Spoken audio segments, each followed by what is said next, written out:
Hello and welcome. I am Anna Orr here on behalf of OROMIA11. We are currently at Norway House, where we've just heard an amazing presentation from so many community leaders as well as civic leadership. Susan Falatko, as well as our very own Minneapolis Police Chief Brian O'Hara, and many others addressing the recent elimination of a college degree to apply for the State Department. This is going to fill a position upwards of 75%, where they have taken a deficit, where they're trying to recruit many people across the East African population and people of color specifically to change the landscape of our State Department agencies.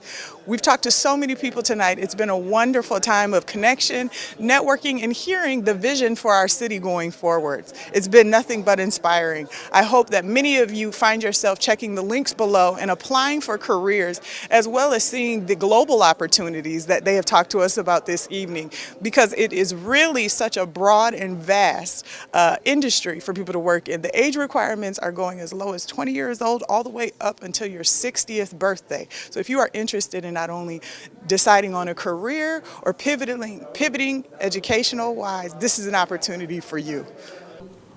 Welcome to the Minnesota Institute of Horn of Africa Studies inclusive hiring event with the opportunities in the U.S. Department of State and the Minneapolis Police Department. My name is Mohammed Ismail. I'm the Executive Director of Minnesota Institute of Horn of Africa Studies.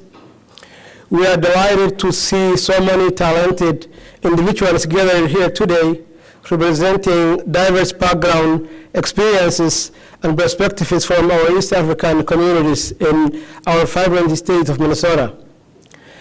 This event is a celebration of inclusivity, equity, and the value of a diverse workforce. The Minnesota Institute of Horn of Africa Studies is a nonprofit, independent, nonpartisan center serving the state of Minnesota and the surrounding areas. Many has values and brings about diversity with our community and connecting communities. Our programs and initiatives help serve the arriving immigrants as well as new Americans from the Horn of Africa. Minnehaus is also dedicated to fostering a deeper understanding of the Horn of Africa within Minnesota, as on the global stage through education, community engagement, building trust, and expanding international issues. We understand that diversity and inclusion are not, but they are crucial for our innovation, creativity, and fostering a thriving supportive work environment. We encourage everyone to participate actively, ask questions, and take advantage of the resources and connections available here. We have Susan Falatko from the U.S. Department of State. She's a diplomat in residence for Midwest. Susan will make a presentation on careers, internships, and fellowship opportunities in the U.S. Department of State. Thank you, Susan, for being with us today. And welcome to Minnesota.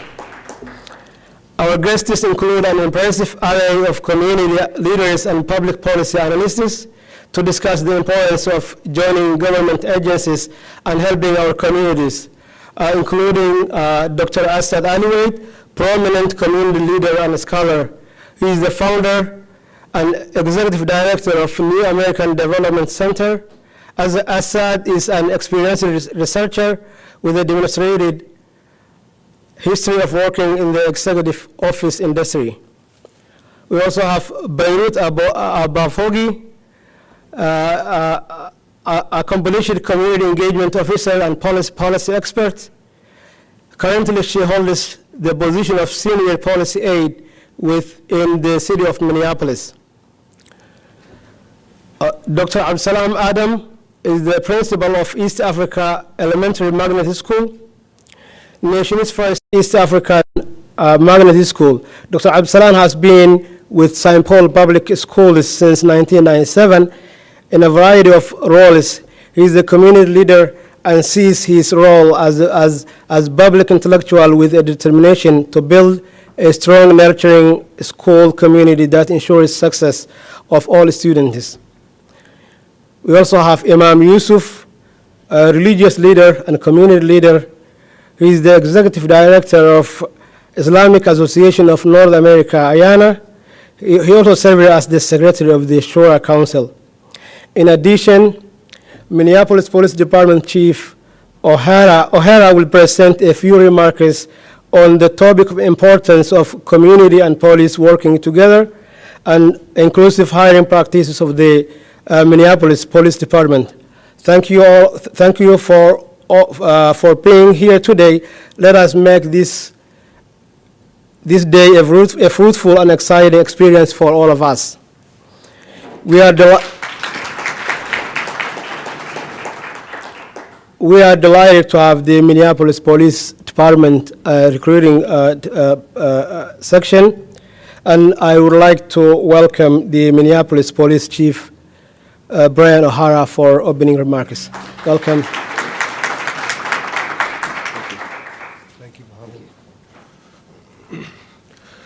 Thank you. Good afternoon, everybody. Thank you for having me. My name is Brian O'Hara, and as of Tuesday, I will have been the Minneapolis Police Chief for 1 year.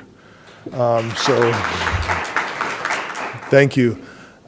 New to the city, I come from Newark, New Jersey, and I think over the last year, we've begun making some good progress in reforming the department, addressing serious crime, and also rebuilding our ranks.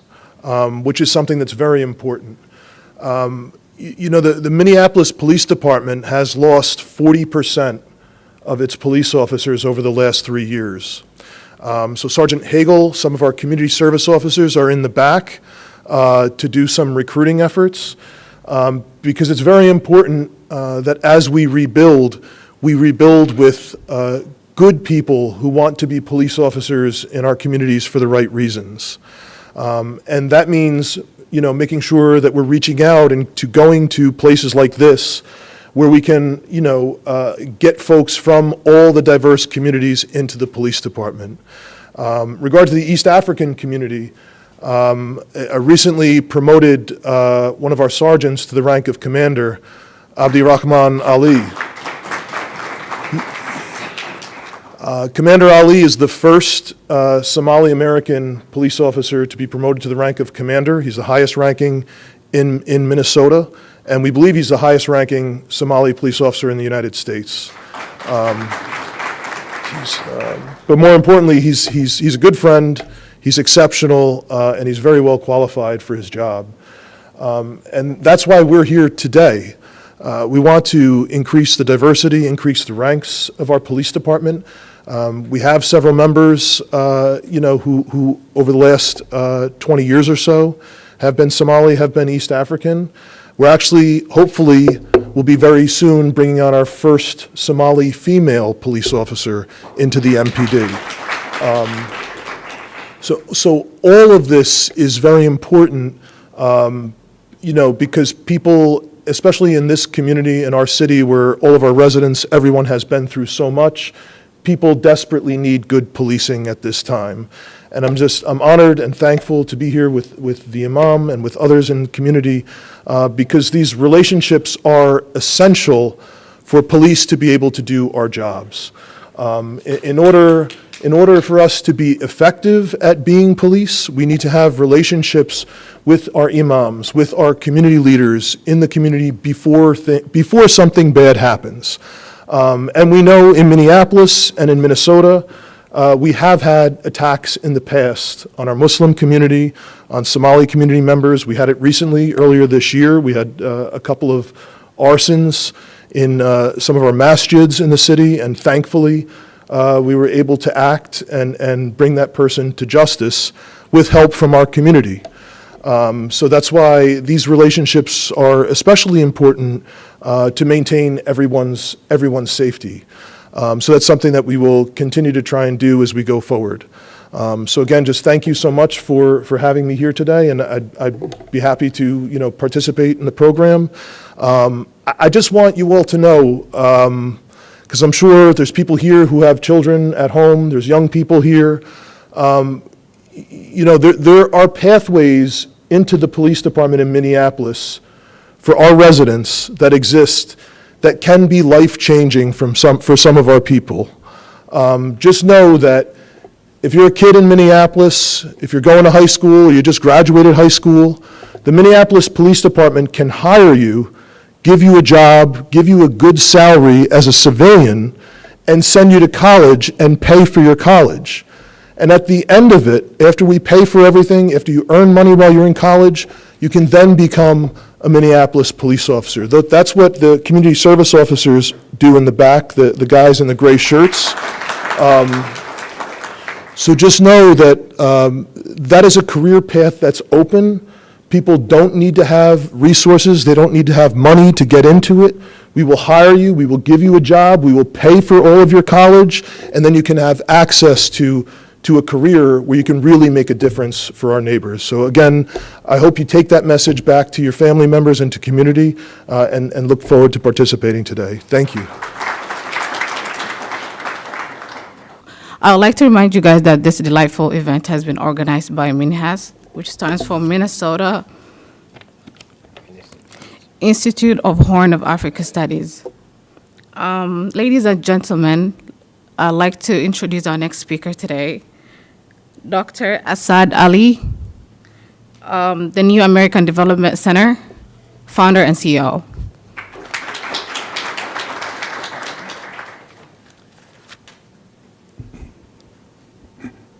Thank you, Sagal. Assalamu alaikum. Good evening, everyone. My name is Asad Ali Wade. I think many of you maybe have seen me for the last 15, 17 years serving the Somali community in Minnesota. I am the founder and executive director of New American Development Center, which is a community development organization, have offices in Minneapolis, Eden Prairie, Bloomington.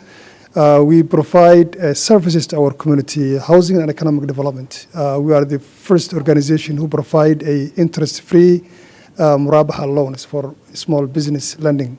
We partner with the state of Minnesota and with the federal Department of Revenue, Treasury, providing a small business lending through a non-interest or murabaha way. We also provide a housing and housing assistance program. During the COVID, we help over 5,900 families, majority of them Somalis in the state of Minnesota, to pay their rent, utilities, and mortgage, as well as other expenses. We are a number of the organization. I'm also very glad tonight to be here and part of this and sponsor this event. So Minnesota Institute of Horn of Africa Studies, they brought us a very unique opportunity tonight to us. They brought the State Department, the U.S. Department of State, to be in this room, and actually to provide an opportunity to our young kids and also to our community to be part of the workforce in the State Department. If you've been in Minnesota back in 1995, 96, you can tell how our community been in the offices in the city or the state. You couldn't find you could find an interpreter maybe, but you could not find a paid staff or someone who's in the decision-making position in the city or in the state or in the county. So right now you see how we change. We are in almost every single institution, government institutions in the state. That tells you that our community we bring our talents, we bring our education, background, civilization to Minnesota. So we are part of this society. Getting into the state departments or the U.S. Department of Defense or the federal agencies, being a diplomat or a civil servant or foreign affairs servant, that will really bring a lot of opportunity to not only to us but also to the United States, because we are, first of all, if you've been hired and get a job at the State Department, you will be representing the United States. You will be getting an oath under the Constitution of the United States, serving the country. At the same time, you will bring your culture, your language, your history into this workforce. So that will bring a gap that was missing. One of the reasons Susan Flatko from the State Department here tonight is to give us a presentation about how we can access to career pathways to the State Department. So having jobs, opportunities to the state, there's a lot of opportunities comes with, either in education, health, paid vacation. It's really good pathways. And at the same time, being a Somali, being an African, East African, a Muslim immigrant, and going to the State Department, serving this country, is really an honor.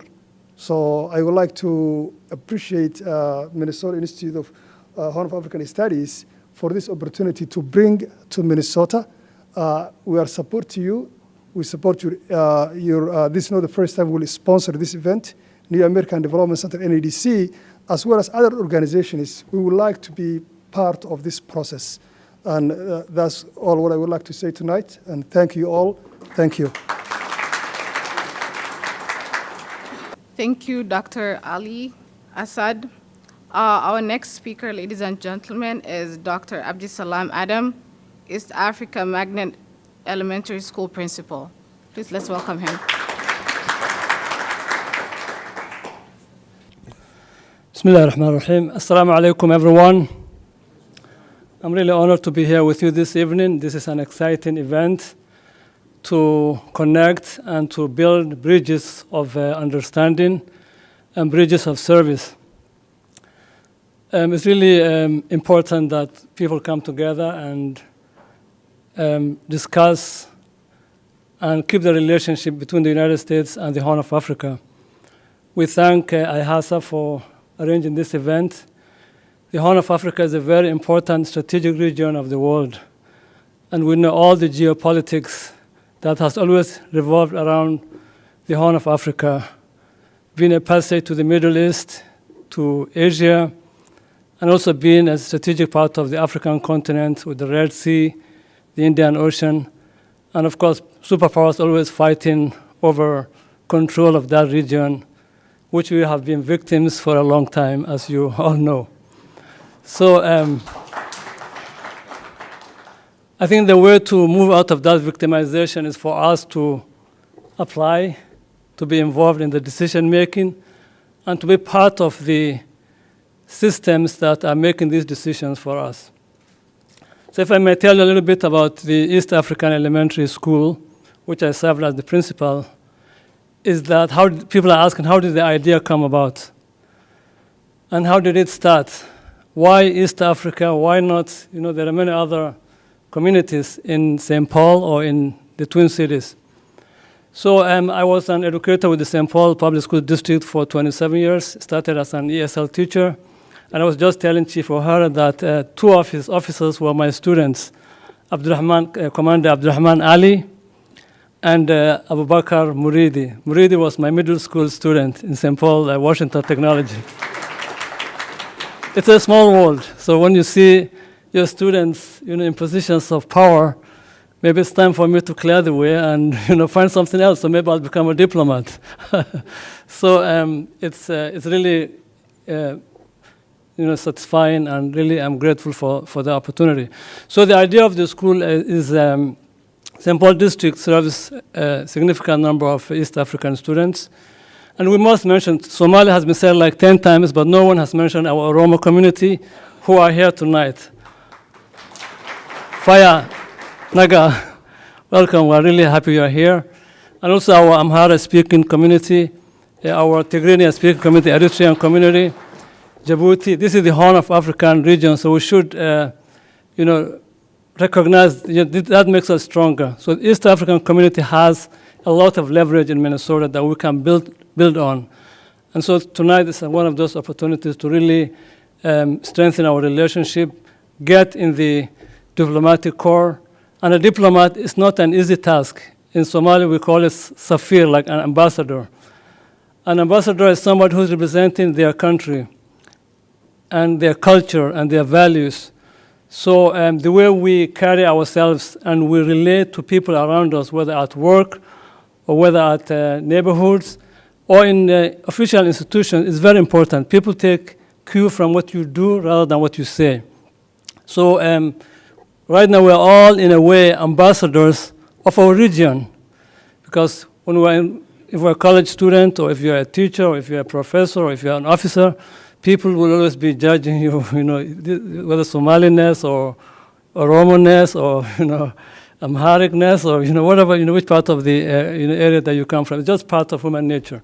So we have to be really be good representatives of our values and stand for our values with pride and strength. We have a lot to offer to the Minnesota community, and we have a lot to offer to the United States. We are very historic region. We are deep. Some people even claim that maybe that's where humanity started, maybe somewhere in East Africa. I don't know. I don't have any proof. But we do, have that sense of historic, existence and something to really share and bring out. So let me go back to the idea of the school. So St. Paul District, we kept pressing that, we have significant number of students in the schools. And so in February, the superintendent called a committee to study the feasibility from curriculum perspective, from human resource perspective, from the perspective of the facility, the buildings. And so that committee was meeting for about 2 months. And after looking into it, there was a need, because there are other languages. There is French immersion, Spanish immersion, Chinese immersion, Hmong immersion. So why not Somali immersion, since there are a significant number of Somali students? So that's how the idea came. And the district, after looking at the feasibility, agreed to open this school. So it was announced in May, and our task was to establish a whole school in 2 months. So June, July, and August, 3 months to open a school. So we reached out to the community. We had good coverage from the Oromo television, from all our Somali TV of Minnesota. All the media had an important role and a lot of door knocking. So we opened in September with 200 students with diverse background from all East African countries. Majority are Somali, of course. And I appeal tonight also to our speakers of other East African languages to apply and to join this journey. We want our students to be bridge builders. I have a vision of our students traveling to Mogadishu and Addis Ababa and Asmara and Djibouti and Nairobi and coming back with by culture, bilingual, and again, our languages are very important. We have a lot of strength. The United States needs bilingual people to serve in different roles. So I'm sure everyone here speaks a number of languages. East Africans are known for that we have that tendency to pick languages very quickly and very easily. So I think we have a great opportunity. And talk about diplomacy, and how significant it is. Think about today and what's going on in the world. See how important ambassadors will be, how important foreign ministers will be, how important people who have relationships in the conflict in Gaza now. If we had relationship with different entities, you could make a difference. You can bring people's voices out. And we pray for peace in the Holy Land. We pray that the injustice that's going on and there's a ceasefire that's established as soon as possible. So tonight we shall all really think that we could make a difference if we're in the right place. So please apply and become ambassadors, become representatives, and build a better world for our children and for our future. Thank you very much. Have a good day. Diplomacy is fixing relationships, promoting interests.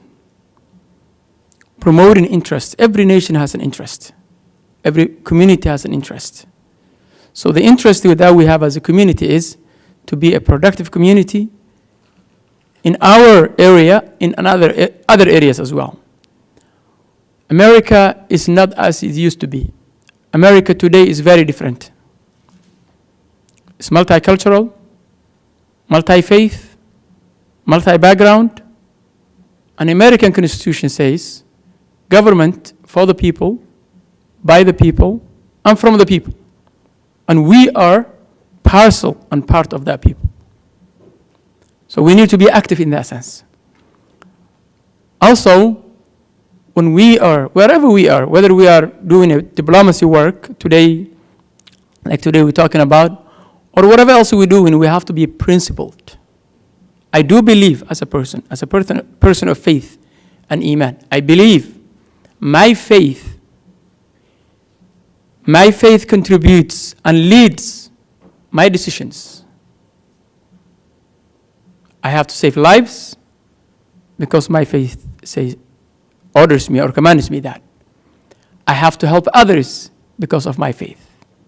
My moral compass is directly related to and connected to my faith. So having that faith of justice and equality, and if I quote the Quran, Allah subhanahu wa ta'ala says, يا أيها الذين آمنوا كونوا قوامين لله شهداء بالقسط ولو على أنفسكم أو الوالدين والأقربين إن يكن غنيا أو فقيرا فالله أولى بهما. O believers of Allah, stand for justice. Stand for justice. So let me conclude with this. I know I took more than I should have, but what I'm saying here is we need to be active. Since we have been working with the Chief O'Hare, and we really appreciate since he came, he changed a lot in the policing of our city, Minneapolis. And that did not come from a vacuum. It came from relationships and working together. So we need to work together. And the young ones, the young faces I see here today, please and please apply, be part of this process. Ladies and gentlemen, let's welcome our next speaker, Beirut Abafogi, Senior Police Aide, City of Minneapolis.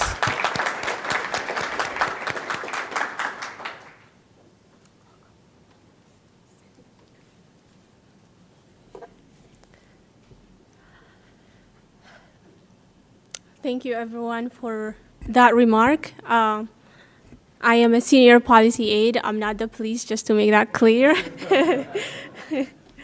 Yeah, I want to thank the organization for hosting such an amazing event. I also want to thank Ambassador and our esteemed speakers for making those amazing remarks. Most of the things have been said, but I will try to be very brief. So my name is Beirut Abafogi. I'm currently a senior policy aide at the City of Minneapolis. Before that, I had the privilege to work at the Office of Senator Amy Klobuchar as a constitutional advocate. I also am in the process of launching a consultancy firm that focuses on community engagement to improve system-level education, health, and economic opportunities in the immigrant community. I come from East Africa. I was born and raised in East Africa, so I understand what diplomacy means, like you guys do. Unfortunately, our region, the Horn of Africa, is usually in turmoil, and as immigrants, the diaspora, we often find ourselves trying to reach out to the government to advocate for good cause. So we do have a lot of familiarity in that area. As Somalis, as Ethiopians, as Kenyans, Tanzanians, you name it. So yeah, this is huge. Like I said, I promise I'll keep it short. Today I will just try to emphasize on three key areas. What it means to be a public servant. Why do we want to be public servants? Public servant is not just a noble act, it's a purpose, it's a life purpose for me. My diverse background in East Africa, working at a refugee camp, or my teaching job in the Middle East, or my current role here in the city of Minneapolis has taught me I'm not only giving, but I'm also constantly growing by being in the public service. And also our traditions, the cultural values that we are raised with also kind of teach us that like serving others is a noble act, and we tend to take that to our professions. as East Africans. The second point I would like to mention is bringing diverse perspectives. What does it mean? Inclusion of diverse perspective is very important. It means representation, which has a significant impact in everyone that you're trying to impact, right? So we've heard from Chief O'Hara about how they have been trying to build relationships and how this has changed. I work at the city, so I know I have witnessed the changes since he became the chief. This is all about building a relationship amongst ourselves. What we're doing today, coming together as East Africans, I know we all look alike, we all come from East Africa, but we're also different. We have different identities and cultures and also perspectives. But this is also relationship building for me, because I often see that like we, as East African Somalis, Oromos, there is a bridge that we need to build. So relationship is the key. Diversity and inclusion, it extends beyond, the individual, the team, and the community that we're trying to serve. The third point is meeting the moment. What do I mean by meeting the moment? It's bringing in the youth, the young generation. Their voice is crucial. Currently, we're faced with crisis. We're faced with the opioid crisis, with economic and social disparities. There are so many multi-layered problems within the city, within the state, and in the world, right? So what we need is a fresh perspective of those young leaders that are willing to take the torch and do better. They could do better than us. I'm not that old, but I would like to think, but I would really encourage the generation that is after me to understand, especially as an East African, it's very important for us to be in the public sector. Be as a policymaker or in the diplomacy, or it could be as simple as somewhere that you're providing social services, because we're diverse, we need representation. Unless we're represented, we won't be able to benefit from the system. And also, this is how we help build the system. In conclusion, improving policy outcomes, strengthening the social fabric, and enhancing the reputation of the country on a global level is few of the things that necessitates our participation in this process. So I don't think I do have time, but I'll keep it short, and I will hand it over to our amazing moderator, Sagal. Thank you so much.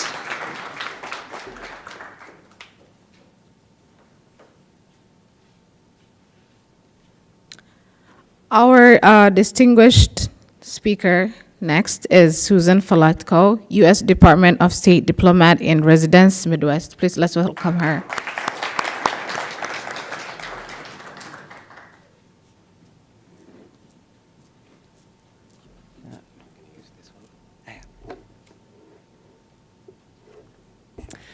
Hi, everyone. While we're getting this set up, I want to say, first of all, thank you so much, Dr. Ismail, for inviting me to this. What a great turnout. Thank you so much. On a Saturday night, I appreciate this. This is wonderful. And I think it speaks a lot to this community on how willing you are to be involved. And I think that is so important. And that's why I'm here, and I'm so glad that you're all here. All right. So, again, I'm Susan Falatko. I think you've all figured that out by now. I'm going to start real quickly by giving you, first of all, my contact information. This is how you can contact me directly. My email address, dirmidwest@state.gov. I'm going to give you a lot of information tonight. All of this is going to be on our careers website. You can always look it up, careers.state.gov. And I'm also on LinkedIn, so look me up as Diplomat in Residence Midwest. Don't look up my name because I had a LinkedIn page before I became the Diplomat in Residence. So look up Diplomat in Residence. This is where I post all of our opportunities, our internships, our deadlines, those things. So if you follow me there, you will find out about all these things. Additionally, if you would like to receive a newsletter that I send out every month, also with opportunities, I do different webinars online. My colleagues do different webinars about our different opportunities. So if you take a picture of the QR code, you can register, and then you'll find out all of these different activities that we do, and when we travel, and all of these different things. I'll give it just a second. And if you miss it, I can put it up again later.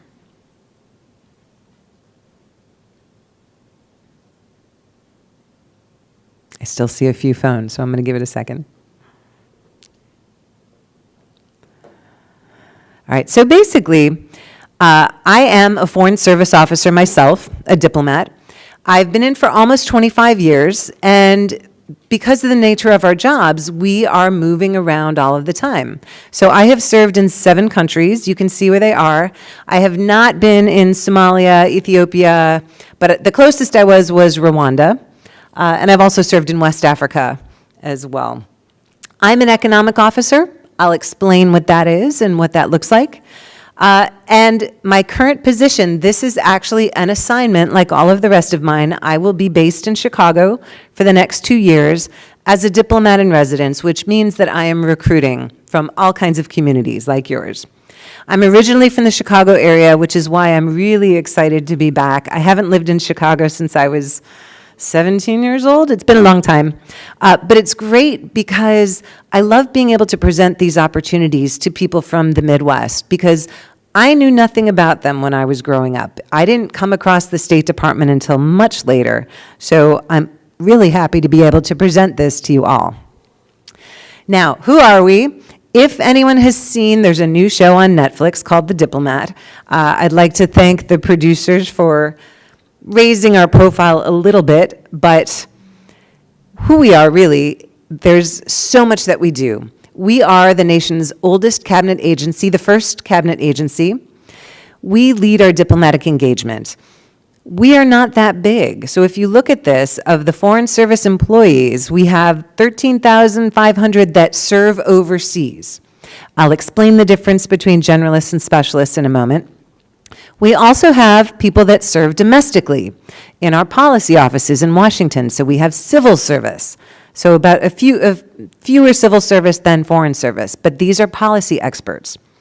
And then, as many of you may know, when we are overseas, we rely on our local staff. We could not run our embassies without the expertise that they bring about a country. But why do we do this? Why do we go overseas at all? It is to promote the security, prosperity, and safety of American citizens.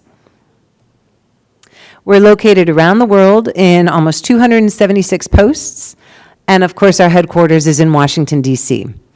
We do have some other offices around the country, including here in Minneapolis. We have a passport office.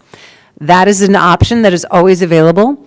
It is not a policy office. It is, issuing, adjudicating passports, but that is a State Department position. But what do? We do a little bit of everything. We work on issues. These are some of the offices and some of the bureaus and the issues that we work on. And as you can see, it's everything from human rights to energy to women's issues to oceans affairs, environment. We look for people with expertise in these fields. So a lot of people think, I have to have studied political science. That is not true. We are looking for people from all backgrounds, from all majors, and from all different kinds of work expertise. So I'm going to talk about the different paths into the State Department. These are the 5 paths, and I'll go into each of them one by one. Foreign Service Generalist, this is what I am. This is what people typically think of as the diplomats. We have 5 different career tracks right here. We will hire any major or any background for any of these career tracks. You do not have to have studied political science to be a political officer or economics to be an economics officer. We will train you in what you need to know. What we are looking for are people who are intellectually curious in a lot of things. The one thing about foreign service is that most of your career will be spent overseas. So 2 to 3 years at one embassy, then you move to another, then to another. So the difference between all of these career tracks, political and economic officers are actually very similar. Just the kinds of issues they work on are political or economic. In a country, they build relationships, they know who's who, they talk to people, they talk to Washington about what they're seeing. They're advising on policy issues. We are not policy makers per se. We feed into the discussion in Washington where policy is made by speaking to people on the ground. So our political officers will do things like write the human rights report that every embassy has to write. We do trafficking in persons report. We do religious freedom reports. Those are our political officers. Economic officers are looking at the economic environment in a country. Are there additional barriers for foreign companies that want to work there? How do we make the playing field more even for all companies coming in from overseas? We also help foreign companies that want to invest in the United States and create jobs for Americans. So we're doing both of that.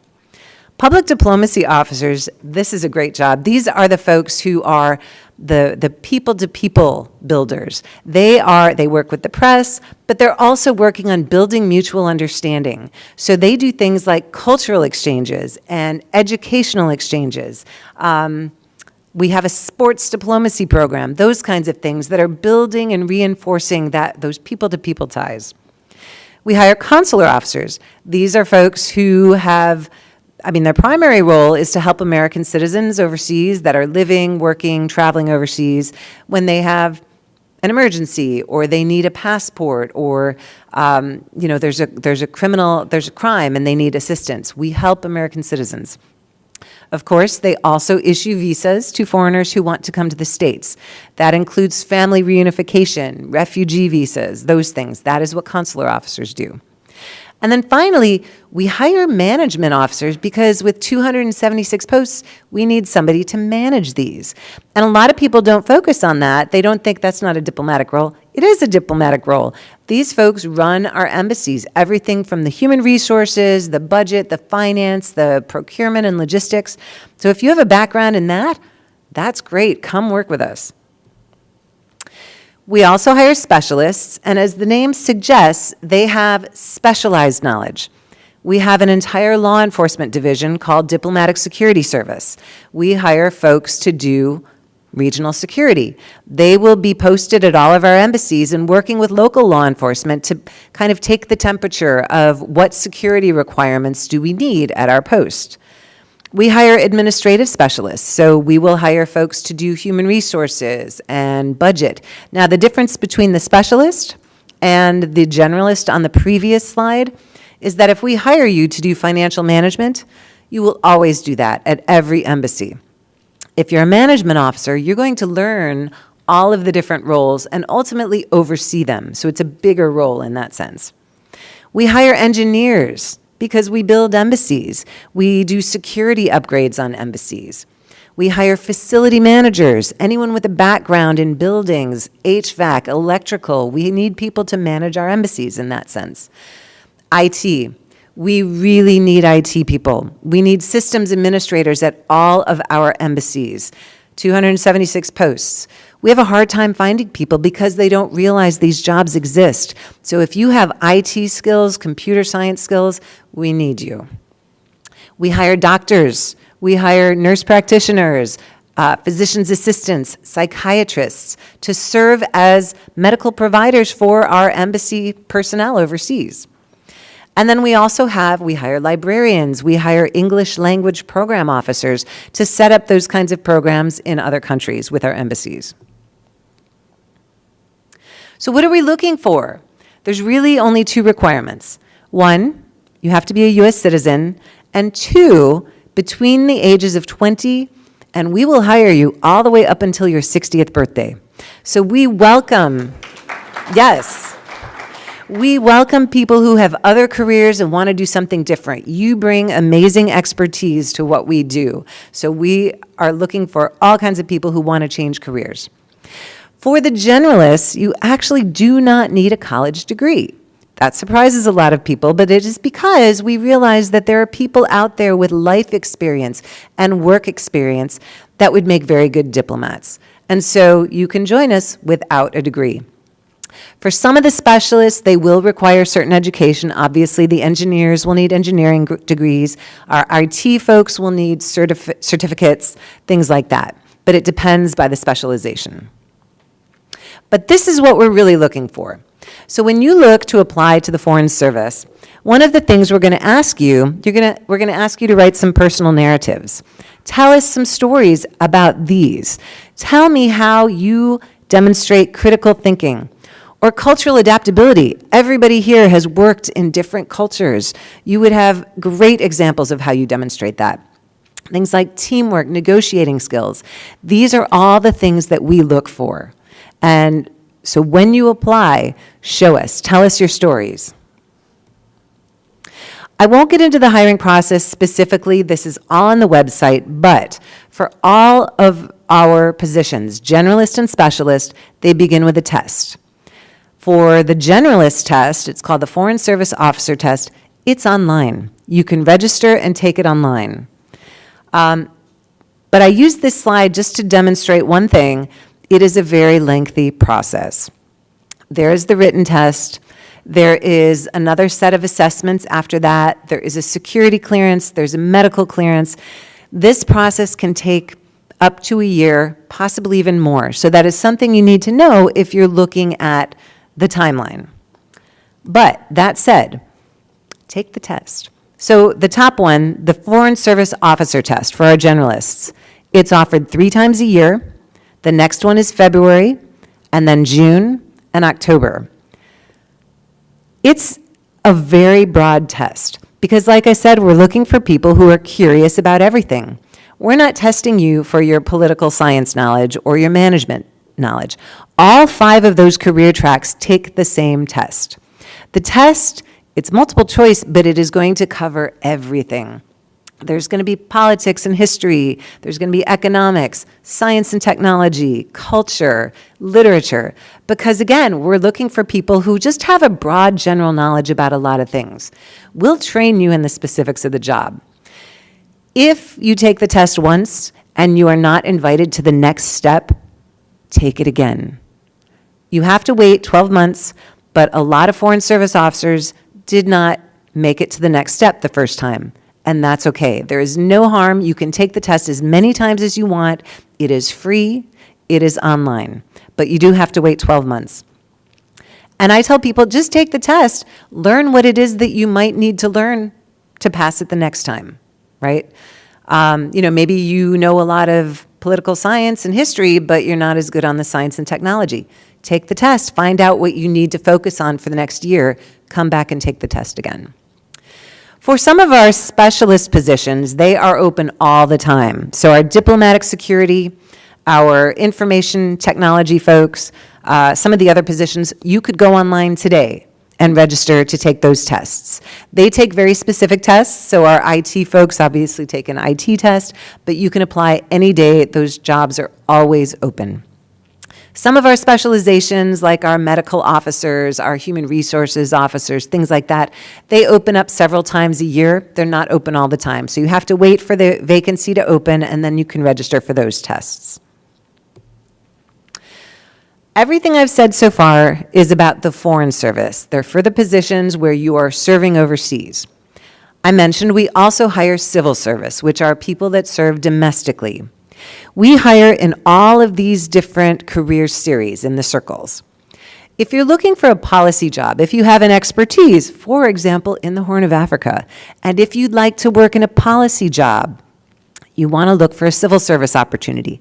Now, if you join the Foreign Service and you want to serve in Somalia, Ethiopia, we can send you there. But then we're going to send you somewhere else because that's the nature of the Foreign Service. You move around all the time. If you just want to focus on one issue, you can join the civil service. The Foreign Affairs Officer, that is typically the policy job. The problem with these is that our office that deals with the Horn of Africa isn't going to be hiring a policy expert every day. They will be, you have to go on, so usajobs.gov is the federal government's repository for all job vacancies. You have to go online there, and you can search for the type of job you're looking for, and you can set an alert to be notified if a job with the things that you're looking for opens up. It's really tricky to get into the civil service. A lot of civil service jobs require prior federal service. So the question is always, how do I get my foot in the door? There are several programs that will do this. We have something called the Presidential Management Fellowship, and I'll talk about that in a little bit. It's one way to get the foot in the door. I'll explain it a little bit more.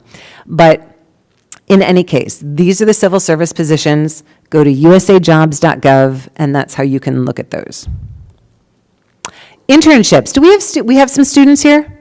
Anybody? Yes? Okay, great. So we have internships. The first one, the Student Internship Program, is a 10-week program. We have fall, spring, and summer cohorts. 10 weeks in Washington, D.C., or at an embassy overseas. We pay for travel and housing, and we pay you about $18 an hour right now. You do need a minimum 3.2 GPA, and then you just apply. Now, part of the problem is all of our interns need security clearances, so the applications open up very early. What this means is that summer 2024 has already been filled. The next opening will be for fall 2024, and that's going to open probably end of January, beginning of February. So if you know anyone who wants to do one of these internships, they have to, watch the timelines. If people sign up for my newsletter or join me on LinkedIn, I will make sure you know when these internships applications are open.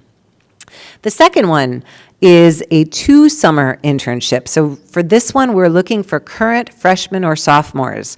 The application takes place in August when they are rising sophomores and rising juniors, because we give them one internship in Washington and one at an embassy overseas. So 2 summers, you have to commit to both. They are also, we pay for housing and travel, and we pay them about $18 an hour. So that's a really great one. This one is merit-based and need-based. So they'll have to show a FAFSA or some kind of statement of financial need.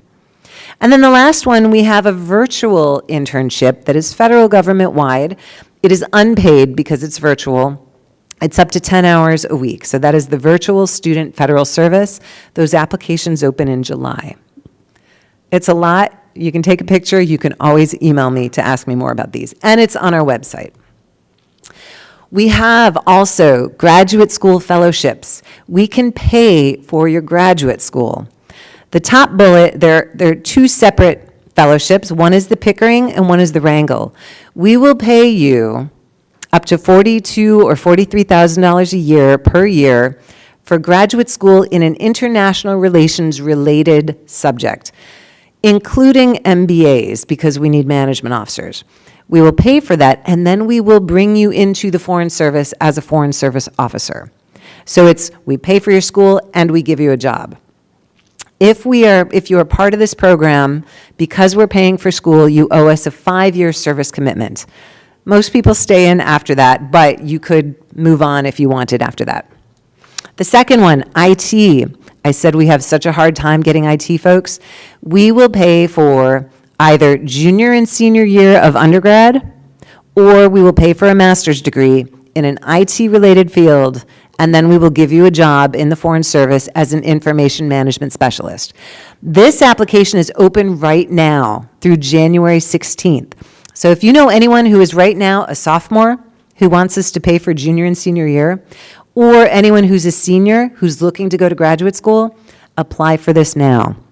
The first bullet, the Pickering and Wrangell, those will be open in June for the next school year. And then we have a diplomatic security fellowship. If you would like to be a diplomatic security special agent, it's a federal law enforcement position. We will pay you to go to graduate school again, and we will give you a job when you complete grad school as a diplomatic security special agent. The Presidential Management Fellowship I mentioned earlier, that does not pay for graduate school, but it is a route into the civil service. You do need a graduate degree. So if you are pursuing a graduate degree, once you are done, you can apply for the Presidential Management Fellowship. Get a fellowship in the federal government, and then you've got that foot in the door. When you finish the fellowship, then you can convert to civil service very easily.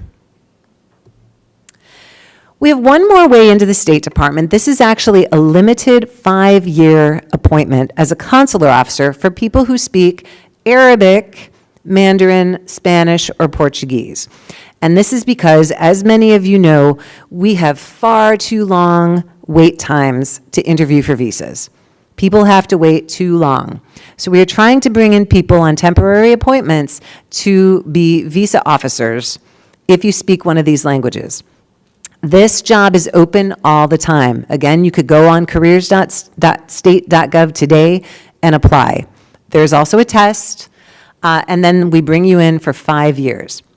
It's not a direct route to the Foreign Service Generalist position, but a lot of people who do it decide they want to stay in, and then they take the Foreign Service test. And they're usually pretty successful because they've been doing the job for 5 years. So it's kind of another way in. All right, so why would you want to do this? 2 things for me. I grew up in Chicago. I always wanted to see the world. That was a big thing for me. And when I realized that the Foreign Service was a thing, I thought, I can serve my country and see the world. I was sold. This is a picture of my kids. One of the nice things is you bring your families with you. You know, we don't expect you to go overseas and leave your families. I joined when I was single. I met my husband on my first assignment back in Washington. I have raised 2 boys in the Foreign Service. The State Department pays for your housing overseas. The State Department will pay for your children's education overseas. These guys don't speak the local language everywhere we've served. We last served in Slovenia. They do not speak Slovenian. So they had to go to expensive international schools. The State Department will pay for that. There's a lot of benefits for the State Department. I can talk about them more if you want, but it's pretty good. So just a quick background on myself. As I told you, I grew up in Chicago. I went to the University of Iowa, and I didn't know anything about these jobs. I knew I wanted to travel. I ended up teaching English overseas in Japan, in Thailand, and in the Czech Republic. And along the way, at some point, you run into people from the embassy. I needed new pages in my passport. I actually worked in Thailand at a language center that was affiliated with the embassy. And it dawned on me, well, this is how I could serve my country. I loved teaching English. It was great. But I thought this is something I can do that can really make a big difference. So I did go back to school and get a master's because my undergraduate was in psychology, and I knew there was a test, and I didn't know if I could pass the test. So I did get a master's in international relations, but you do not need one. I will never know. I should have taken the test, and this is why I tell people, just take the test. You never know until you take the test if you're going to do well. Just take it. I probably could have saved myself a lot of money. So these are the places I've served. You saw the list before. One of the things I just mentioned here is that you will never do the same job twice if you're moving around. All of our embassies are different. Some are big, some are small. The issues that are important bilaterally are going to be different in every country. What I did in Sarajevo was very different from what I did in Cuba. In Sarajevo, as an economic officer, it was about 10 years after the fall of Yugoslavia. They were still rebuilding institutions. They had questions about, how do we protect our banking sector from flows of financing? They were looking to us for advice. Not every country does that. When I was in Cuba, they were not looking to us for advice.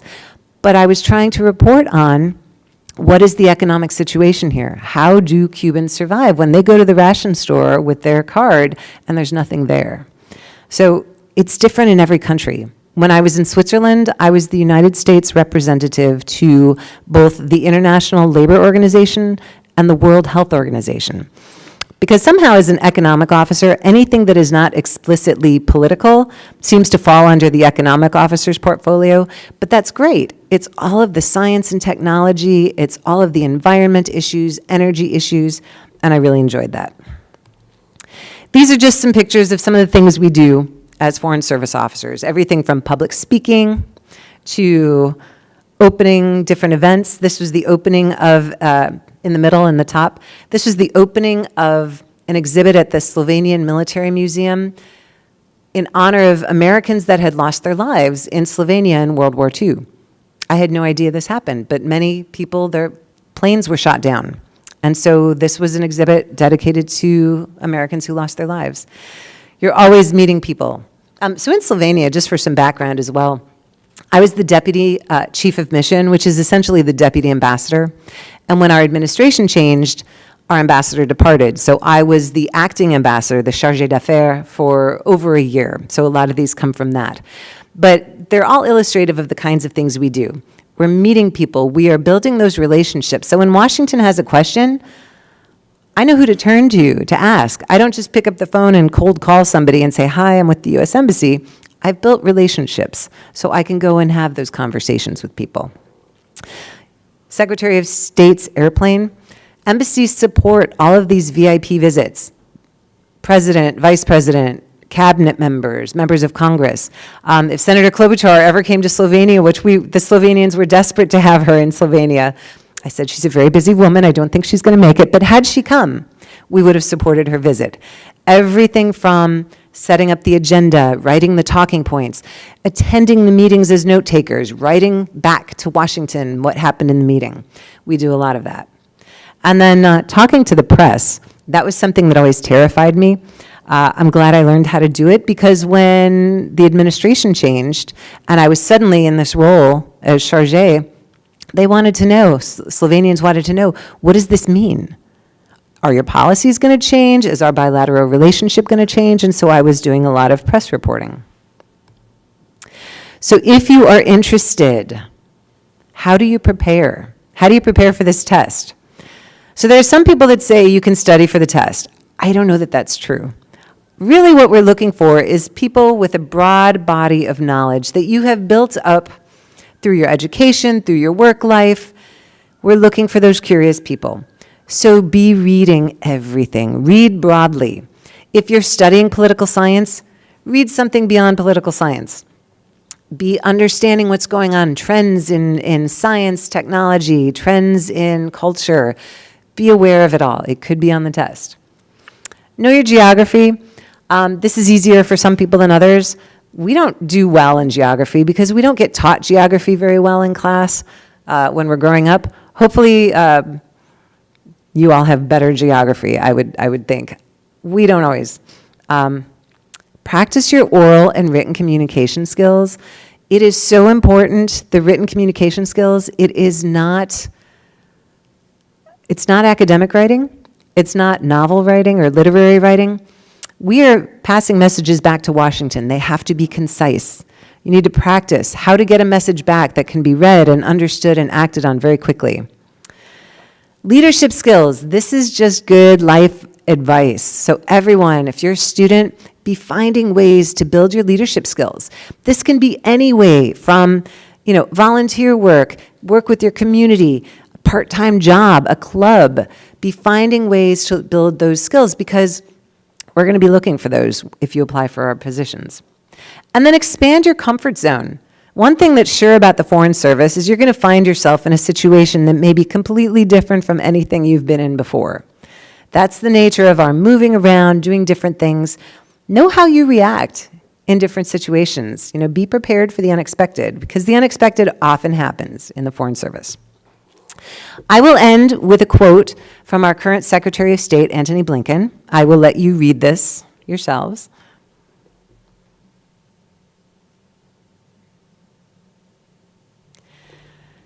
This is one of the most important priorities for Secretary of State Blinken. We represent the United States overseas. We cannot do that effectively if we ourselves, as a Foreign Service, are not representative of who we are as Americans. And that is why we need to be representative of all Americans. And that is why we're looking for you. There is a place in the Foreign Service for you. I hope you're interested. I hope you will stay in touch with me. And please let me know if you have any questions. I'm going to open it up for questions now, but you can also email me later, or we can just stay in touch. So I will end there, and I will open it up if anyone has questions.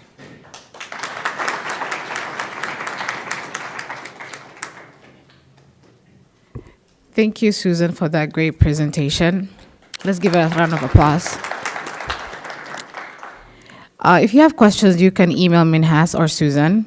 And then I will call on Ziad Abdi or Ahmed Ziad to give us our closing remarks. Please let's welcome him.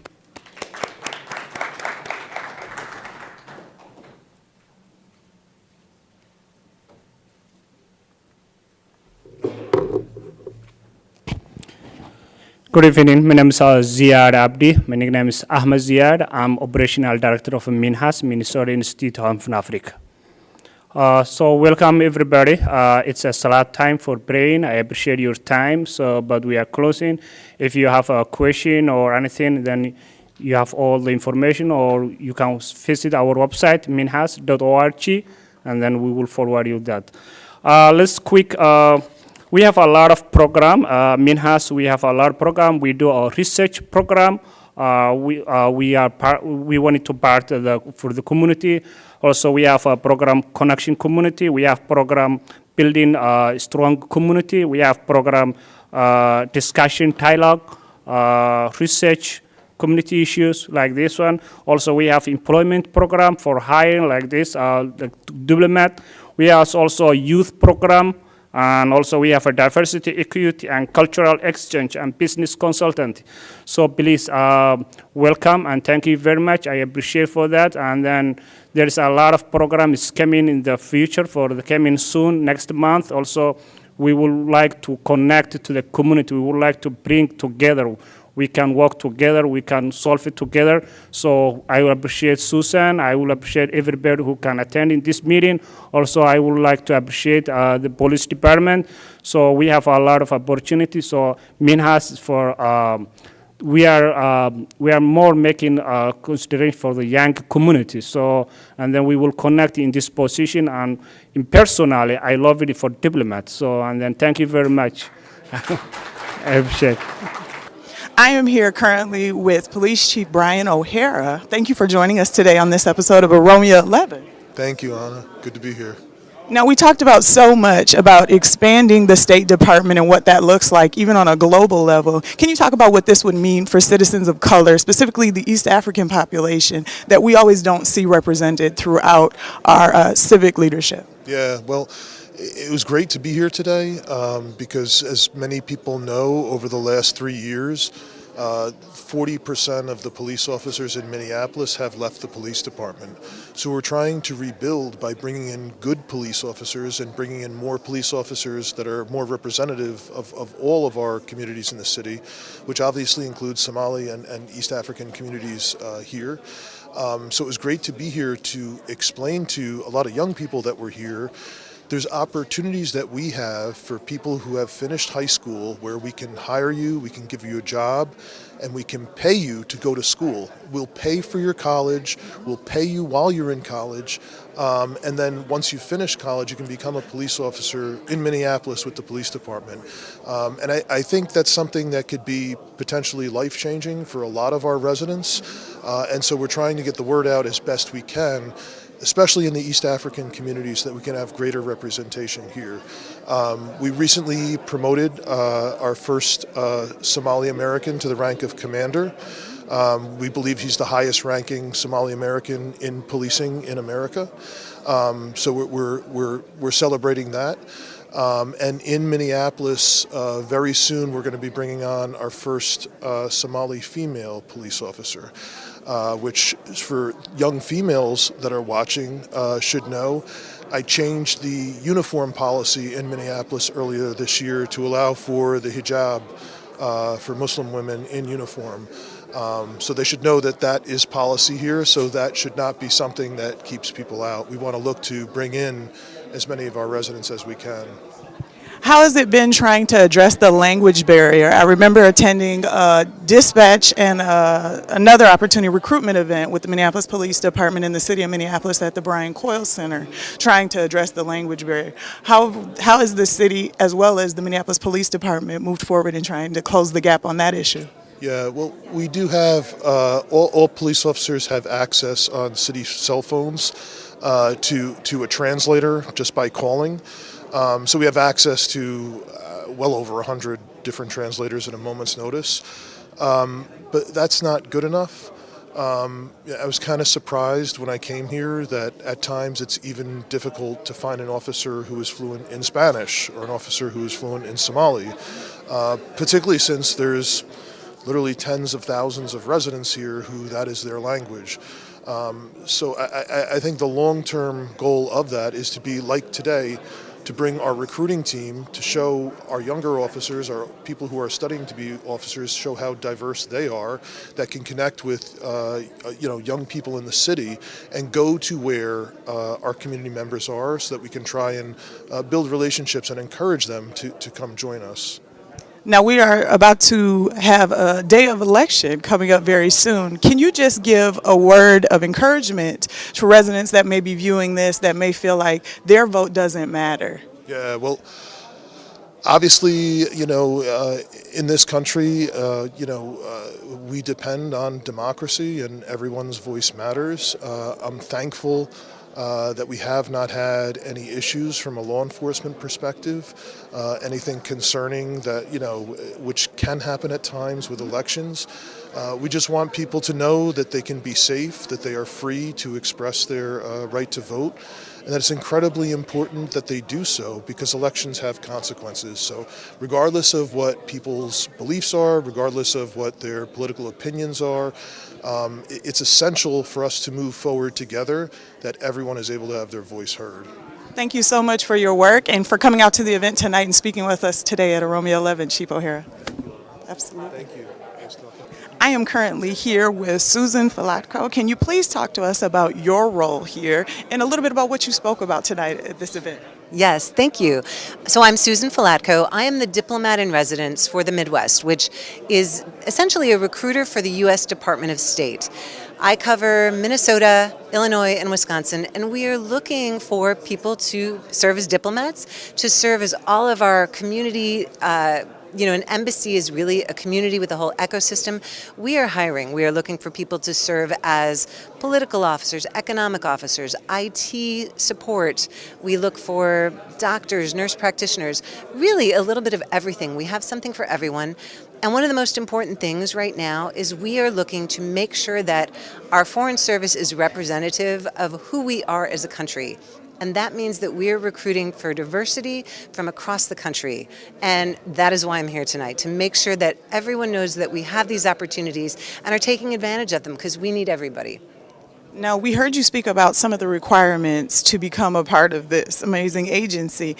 And as I was listening, I began to think of so many different people that I knew that possessed these skills just in being naturally who they are. And then you spoke a little bit about a test that is potentially on the horizon for some people that may not do like you and receive a master's degree. Can you talk about what the elimination of having the standard that we need to have a college degree to do what we naturally do innately? Can you kind of speak a little bit about that?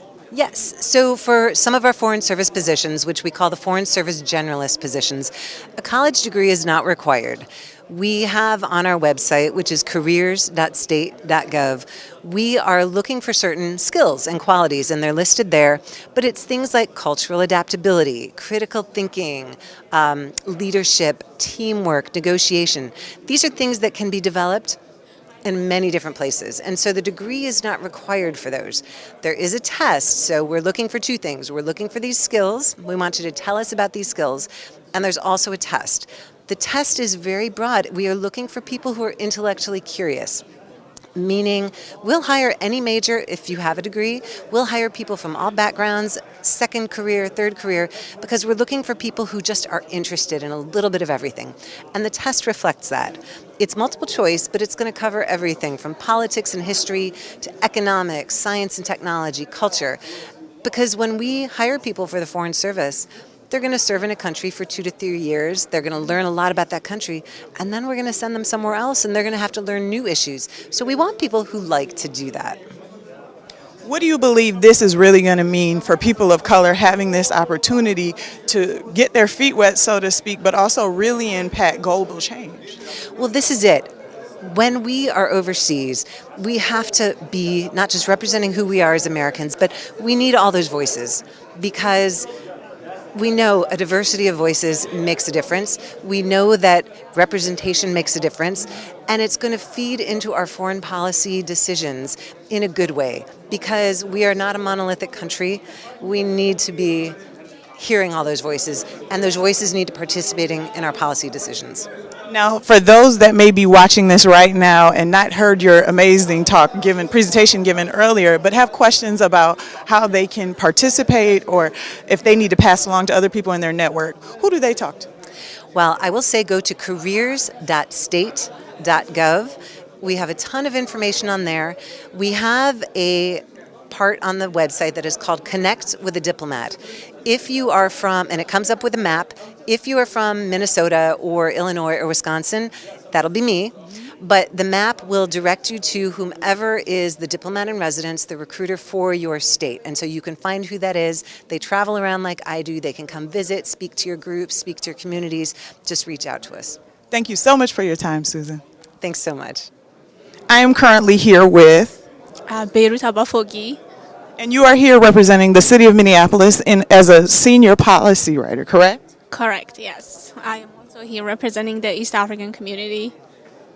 Which is beautiful. Now, I know that we just listened to the wonderful presentation given by Minhas, and they were talking to us about the opportunity for people to join the State Department. Can you talk about what this means now, taking away the barrier of having a college degree for people to now access what currently is taking place? Yeah, sure. So as you are well aware, we have a lot of East African community members in the state. This is one of the efforts to have them included in government. So the State Department is trying to be inclusive. I mean, they're being inclusive in hiring. So they're trying to tell us, we have no much barriers. You can come and work for us. You're American citizens, and this is what we want from you. So what this means for the East African community is bringing that diverse background and diverse experience that they have and use it here. And also, like, when you have someone who looks like you and who share your background in government, that sense of belongingness increases, and then it's enriching for the country as a whole and also beneficial for the community. What do you have to say to people that feel that us as an African community joining the State Department may be seen as just a stepping stone in the right direction, but they don't know actually what the success rate would look like? What do you say as an encouragement to them? I would say if you want to bring change to your family, your community, or to the place where you have your connection, your roots in the Horn of Africa, it is imperative that you participate here, you get involved here. You doing the job over here means building your own community and also your country that you are attached to. Because I'm saying this because I know as an East African, we're very much attached with our home country, and often what happens over there, it affects us here hugely. You witnessed before, there was a lot of healing happening post conflicts in the Horn of Africa. So we can't just be sidelined anymore. We have to step into the center, and we have to also be part of the solution and represent that voice and help build a better world. I agree with you so much. Now, we are currently in the middle of an election cycle. Can you please just share a word with the community about getting civically engaged so that we can begin to build a future that we really want to see? Of course, this is actually one of the things that I am passionate about with the current, with the current climate that is what we're witnessing in the world. I know most of us are in despair, and also we are losing that motivation of, doing this, participating in this civic engagement. But also I would like to remind folks that, like, you have to exercise your civic rights. You live here, you're part of this. You might as well be part of the solution. If you recognize the problem, you can't just kind of step back and then say, oh, I don't want to be part of this. This doesn't align with my value, or I don't support this. That's not the answer. Your votes have power, your voice actually matters here, and you can only by voting, by participating, by doing the civic duties, you can voice your concern. So I would say there is a presidential election coming up in the near future. So I just would like to remind my community folks that like our voices matter, and it's time that we step up and do better actually. Thank you so much for your time, Beirut, and for your continued efforts to grow the community. Anytime. Thank you so much. Adeleela akkam nagaa? Nagaa nagaa akkam jirtu fayyaa. Guyyaa har'aa maaliif asitti wal geettanii dhaamsa dabree maalirraa hubatte?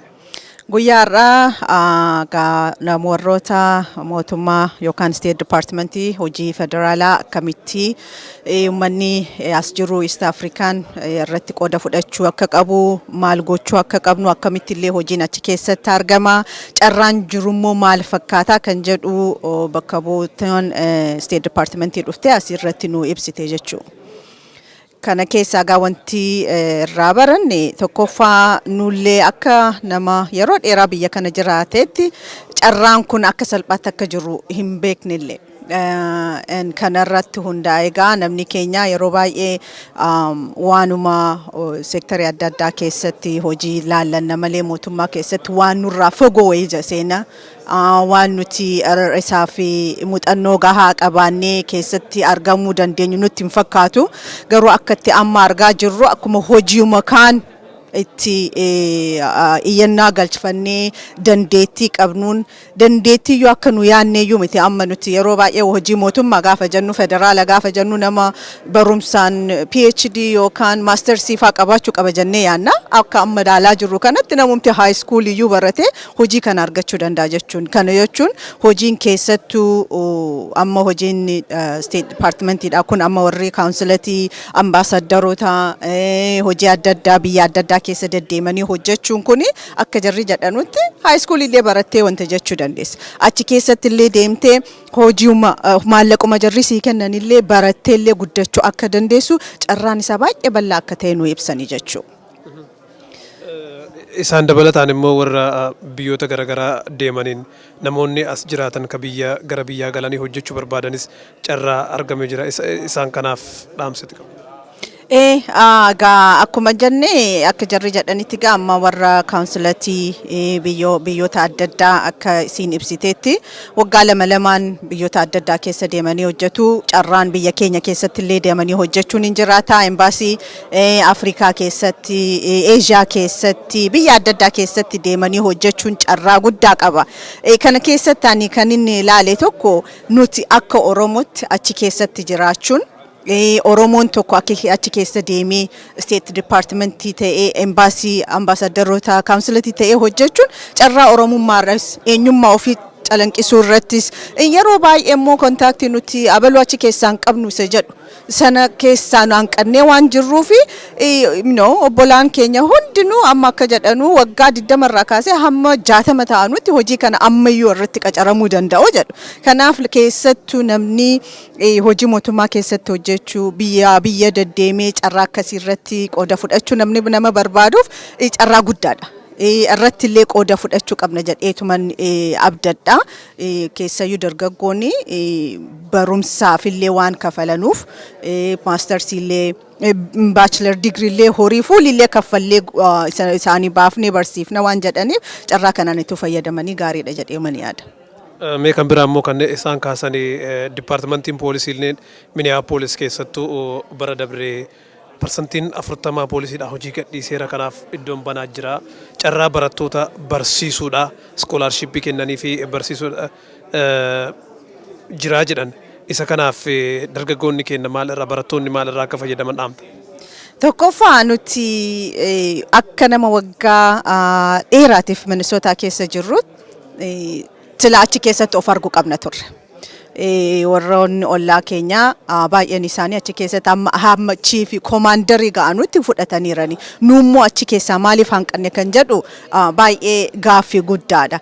Garuu immoo carraa amma jiru kana keessatti tokkoffaa nus of laaluu qabna. Ijoolleen keenya dargaggoonni qeerroon qarreen carraa kanatti fayyadamuu danda'u qaba. Nagaa naannoo ofiitiif nagaa uummata ofiitiif illee keessatti qooda fudhachuun waan guddaadha. Lammaffaa immoo akkuma jette kana isaanuu internshipii hojii qacaranii kolleejiidhaaf kafalchiisanii isa keessatti immoo akka achitti deebi'anii poolisummaaf ofiisa keessatti illee hojjechuuf carraan guddaa jira.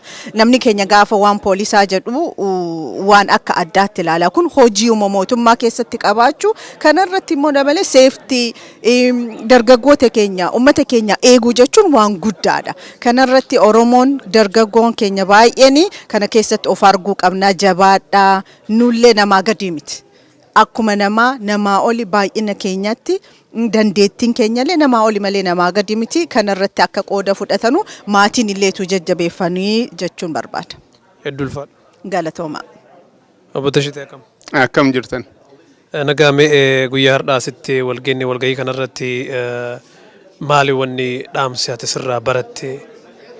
Walgahii addaa kanarratti wanti keessa baradhee carraa mootummaa Ameerikaa keessatti keessaayyuu gita hojii foreign policy yookiin immoo waa'ee hojii biyya alaa keessatti Ameerikaa bakka bu'uun hojjechuu irratti gita adda addaa hojiilee adda addaa keessatti lammiileen biyya kanaa ijoolleen keenya kaasi guddatan akkasumas immoo lammii Ameerikaa ka ta'an kaasitti illee dhalanne qooda fudhachuu akka itti danda'an carraan baay'een akka jiru kana keessatti uummanni keenya qooda fudhachuu akka danda'u tarsiimoo biyya kanaa addunyaatti ibsuu embaasiilee addunyaarra jiran 191 akka asirraa ibsametti isaan keessatti uummanni keenya akkamitti qooda fudhachuu akka qabu tartiibni isaa maal akka fakkaatu akkamitti nama qaadhimuu akka danda'amu kana hunda adda asirratti ibsuu danda'ame. Kun ammoo carraa guddaadha uummanni keenya beekee akka itti fayyadamuuf jechuudha. Kana irraa barachuu danda'e. Carraan kun waggaa dheeraadhaaf tureetiin jira. Akkanumatti hojjetaatiin nama mindeessaatiin deemaa jiran biyyoota addunyaa keessatti imbaasiiwwan Ameerikaa keessa dalaguudhaaf. Hawaasni keenya garuu sadarkaa sanitti irraa fayyadamee jiru. Waan argine irraa tokko hojiiwwan digriif hin barbaanne ka sartifikeetii hin barbaanne high school graduate illee warri ta'an kan ittiin join godhuu danda'antu jira. Isa kanaaf hawaasni keenya carraa kana maaf fayyadamuu dadhabee fakkaata? Akkana fakkaatutti inni guddaan tokko hanqina odeeffannooti. Hanqina odeeffannoo lack of information waan jennu kana uummanni keenya odeeffannoo walii kennuu carraan addunyaan keessa jirru kun jaarraa 21ffaan kun ka odeeffannoo irratti hundaa'e information age ka jennu kana bifa information age kana keessatti waliif odeeffannoo kennuu odeeffannoo saniin itti carraaqqii jiru carraalee jiru itti fayyadamu akkuma ammatu ibsuuf yaalta kanatti carraan jiru nama umrii 20 hanga nama umrii 59 ka jiru hundaayyuu carraan bifa gita adda addaatiin jira. Ka barnootan gaafanne jira, ka barnoota gaafatu jira, ka qormaata barbaadu jira, ka qormaata barbaachifne jira. Akkasumas immoo wanti baay'ee nama gammachiisu tokko ijoollee amma genereeshinii lammaffaa Oromoo ka jennu ka amma kunoo kolleejjii keessa jiran, high school keessa jiran ijoollee kanneenii fi carraa guddatu jira. Fellowship, internshipiin kuniniyyuu ka bifa adda addaa ka kafaltiin internshipii fudhatantu jira. Kana ijoolleen keenya beekaniitiin itti fayyadamuu danda'anii wanti guddaan tokko kan uumidhaatiin jiru lack of information yookiin immoo odeeffannoo walii dabarsuu dhabu. Kanaaf uummanni keenya ammallee jechuu ka barbaadu tokko karaa odeeffannoon ittiin darbu hordofnee fakkeenyaaf amma OROMIA11 Oromoo hundinuu magaalaa kana kan jiru dhagahuu qaba jedheetiin yaada akka kiyyatti. Maaliif odeeffannoon asirraan darba odeeffannoon kun ammoo jireenya ofafooti guddina ofafooti. Akkasumas ammoo carraa ofafoo uummata keenyaati jechuudha. Kanaafi kana yoo gooneetiin jenne odeeffannoo walii yoo dabarsine odeeffannoo dhageenyu ammoo kabiraatii illee dabarsine yoo itti fayyadamuu dandeenye nullee addunyaa kana keessatti qooda fudhachuu dandeenya. Gaafiileen baay'een Oromoon addunyaa kanarra qabullee tartiiba saniini haga tokko deebii argachuu danda'a jedhee waan amanuufi kanaaf uummanni keenya odeeffannoo hordofuu duukaa bu'uu walii qooduu irratti qooda fudhachuu qaba. Hedduu galatoomii wanni biraa immoo inni kaasanne tokko akkuma amma argaa jirtu sadarkaan uummanni Oromoodhaa itti tarkaanfataa jiruuf itti deemaa jiru waan hedduu nama gammachiisu biyya keessaa biyya alaallee ijaaramiinsiif sadarkaan inni irra gahaa jiru barnootaanis haa ta'u hojiilee waajjiraalee mootummaa gurguddaa keessa seenuudhaanis haa ta'u hojii dippiloomaatii hojjechuudhaanis haa ta'u jijjiiramatu jira ammaan tanatti. Kanaan wal qabateetiin immoo bifuma wal fakkaatuun keessattuu biyyoota alaa irratti carraa argamaniin hawaasni keenya sadarkaa barbaachisuun ol ka'ee hojjetaatiin hin jiru. Carraan biraa kan bahe immoo dipaartimentiin poolisiidhaa iskoolaarshiippii kennee barattoota barsiisee barnoota irraa kafalee hojii qabsiisuu waan jedhutu jira. Isa kana hoo dargaggoota kennaa wanni dhaamtu. Kan biraa immoo waajjiraalee mootummaa kana keessa seenuudhaaf maal godhuu qaba uummanni Oromoodhaa? Gaafii baay'ee bareeda. Gaafii baay'ee bareeda. Akkuma ati nuu beektu fakkeenyaaf ani mataan kiyyaa akka komishineer ta'eetiin hojjedha City of Brooklyn Parkitti. Yeroo ammaa kana City of Brooklyn Park ijoollee haaraa ijoollee baay'ee karaa gita adda addaatiin seera hojiirra oolchuu gama poolisiitiin ta'ee gama dhaamsuutiin ta'ee gama qorannootiin ta'ee bifa adda addaatiin kafaltii guddaa kennee fi muuduu barbaada yookiin immoo ofitti makuu barbaada. Kanaaf uummanni keenya kan hunda keessatti qooda fudhachuu qaba. Uummanni sabni tokko saba guutuu ka jedhamu ka waa hunda keessa fudhateetiin qooda fudhateetiin waa hundaayyuu of keessaa qabu. Ka nama tajaajila hundaayyuu jechuudha. Medical, engineering, police, fire. Waa hundaa ka qabu jechuudha. Sabni akka sabaatti guutuu ta'uudhaa fi gita hojii argamu hundattuu qooda fudhachuu qabnaa jechuudha. Yeroo ammaa kana keessaayyuu gama poolisiitiin akkasumas ammoo poolisii yoo jennu meeshaa waraanaa qofa baatanii deemuu miti. Wanti baay'eetu jira achi keessatti ka hojjetamu. Uummata qunnamuun, investigeeshinii adda addaa gaggeessuun, tajaajila ofiisii kennuun wanta baay'eetu jira jechuudha. Uummanni keenya kana keessa qooda fudhachuu qaba. Yoo waan akkasii deemuuf namni barbaadan jiraatanii ammoo iskuulli isaanii guutummatti isaaniif kafalamaa jechuudha. Tola baratanii jechuudha. Tola baachileerii isaanii argatanii akkasumas sadarkaa adda addaatti siquu danda'anii jechuudha. Kanaaf uummanni keenya carraa akkanaa kanatti fayyadamuu qaba. Gaafii ati irra caalaa guddinatti kaaftee tokko ka jiru uummanni keenya uummanni Oromoodha addunyaa irratti gaafii bareedaa kaaste. Gaafiin sunni uummanni Oromoo addunyaa kanarratti yoo ilaalte jechuun uummata sochii irra jiru. Uummata qabsoo keessa jiru. Uummata ammallee bakka gahuuf deemuu bira hin geenne garuu itti deemaatiin jiru jechuudha. Addunyaa kanarratti yoo argiteetiin jettadha Oromoon biyya adda addaa keessa guutummaatti guunneetiin jirra. Biyyi Oromoon keessa hin jirre biyya xiqqaadha. Haa ta'u ammallee biyyoota adda addaa keessatti biyya irraa dhalannetti illee dabalatee biyyoota adda addaa keessatti miidhaa adda addaa keessa jira Oromoon. Kana keessa bahuuf ammoo bakkuma jirrutti biyyuma jirrutti qooda fudhachuu. Qooda fudhachuu jechuun kun ammoo keessaayyuu kan keessaa jaalladhu tokko ofiisiif dorgomuu. Mana barnootaatiif dorgomuu. Qooda fudhachuu naannoo keessa jirtu qooda fudhachuu. Maaliif murtiileen naannoo sanatti dalagamu sillee tuqaa. Maatii kan kee tuqaa, ofafoo kan keellee tuqaa, kanaaf atillee waan gumaachitu qabda. Nuti ijoollee abbaa gadaa fi akkasuma hiddi keenya gadaa addunyaa kanaaf gumaache jedheetiin amanaan. Oromoon gadaa ka gumaache addunyaa kanaaf kaadha addunyaan ittiin boontu ittiin jiraattu kana ka gumaache jalqabarraa ittiin jiraataa ka ture Oromoodha. Kanaaf addunyaa kana waan gumaachinu baay'ee qabnaa jechuudha. Kanaaf ammoo ijoolleen Oromoo ka dandeettii qabdan, ka humnas qabdan, ka hawwii waa tokko keessa qooda fudhachuu barbaadan hundinuu addunyaa bakkuma jirtan hundattiyyuu ka ofiisiif dorgomuu barbaadan dorgoma. Ka volonteeriin qooda fudhachuu qooda fudhadha. Akkas yoo goone jijjiirraa fiduu dandeenya jedheetiin dhaamuu barbaada. Baay'ee ofafoon keenya ifaadha jedheetiin yaada. Galatooma. Baay'ee galatooma Oromiyaa 11 yoomiyyuu galatooma. Shooting very close to the event and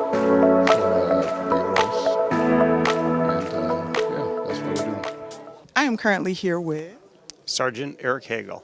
And Eric, what is the nature of you guys' attendance at the presentation today? We're here on basically recruiting. I don't want to say mission, but yeah, we're just out here recruiting. And I think we wanted to be at this one because it seems like there's a lot of community members that can bring our message back. And our chief gave one of the talks here today. Yeah.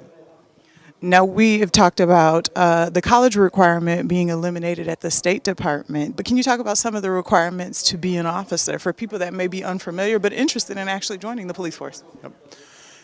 There's basically 3 pathways. The first is CSO, which fellows behind me are. And that, you don't need a college education. You have to be 18 at the time of hire. You need a high school degree or equivalent. But that is one of the better programs going, because we will pay for your schooling along with pay you as an employee, a civilian employee, while you're going to school. And it's a pathway right into becoming a police officer in the city of Minneapolis. And how long have you been with the Minneapolis Police Department? I'm going to date myself, but March 10th of 1997 is when I started. Yeah. That's a long time. That's a long time serving the community. Yeah, it's been great, and we've lost a significant number of people since the events of 2020.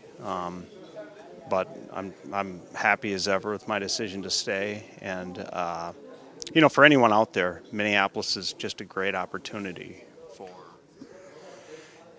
for the programs we have to get you in the door, but then just opportunity to grow and develop as an employee once you're here. Now, lastly, what is one thing that keeps you getting out of bed every morning to do this job?